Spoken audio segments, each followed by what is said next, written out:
Well, as the show continues on here this morning, we are at the Sawtooth building, well, the site of the former Sawtooth building at the Port of Shelton with Brandon Palmer. How you doing? I'm doing well. This was a big fire back in April. We're going to kind of spend some time today and just kind of doing an update for the listeners and everybody. So April 13th, Fire District 11 starts to get the call that something is happening here. Take it from there. Yeah, so there'd been lots of false alarm calls, in months and years prior, and so they kind of assumed that this one was another false alarm.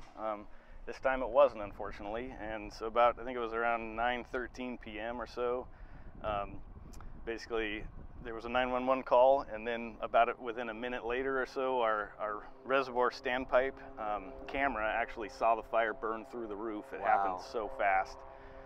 The official report, essentially, that District 11 put out, which is very well done, by the way, indicated, fire undetermined, so we don't know for sure what the cause was, but we know, which portion of the building where it started, and it was most likely in the attic space as well. It's amazing those investigators can figure that out. Yeah, we were hoping there would be data from all of the cameras, because there were hundreds of cameras in the facility, but unfortunately all of the DVRs were completely destroyed, so there's no footage from inside. And as you can see, there's really nothing left here now. What was the size of this building when it was fully here? So the building was 32,000 square feet. It was built by Certified Manufacturing back in about 1978 or 79. And it was built actually on the old World War II tie-down apron. So, our plan is to rebuild, but we're probably going to shift the new building about 100 feet west and reopen this as tarmac, and then design the new structure to actually accommodate future aviation use, like hangars or airplane manufacturing or repair or things of that nature. So you said move it. Does that mean that M&R would be moving, or what is their plans? Do they hope to come back here to the port? Yeah, so they have the first option on leasing the new building when it's constructed. It's going to take quite a while to do the design, get the permits, and actually get it built. And then once it's built, if they end up deciding they want to be the tenant in there, it's going to take a lot of time for them to modify it for their use. So we've been talking to them lately about potentially expanding into the rest of the structure that didn't burn.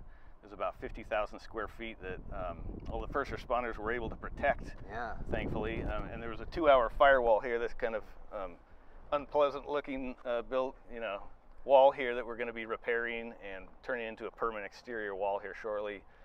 It's actually a 2-hour rated firewall with 2 layers of 5/8 sheetrock on both sides and a 2-hour fire rated door, and that did its job in protecting the rest of the space, in addition to the 4,000 gallons a minute of water they put on the building for hours on end. Man, seeing some of the footage and the pictures from that night, it it lit up the night sky, to be sure. And you mentioned it's an ugly wall, and it may be, but to protect the other side of that wall, that's fantastic. So it sounds like things are moving forward here, and I'm really excited to tell more stories about things going on here at the Port of Shelton. I know you have some stuff happening over on Johns Prairie near Belco and stuff that we want to get over to.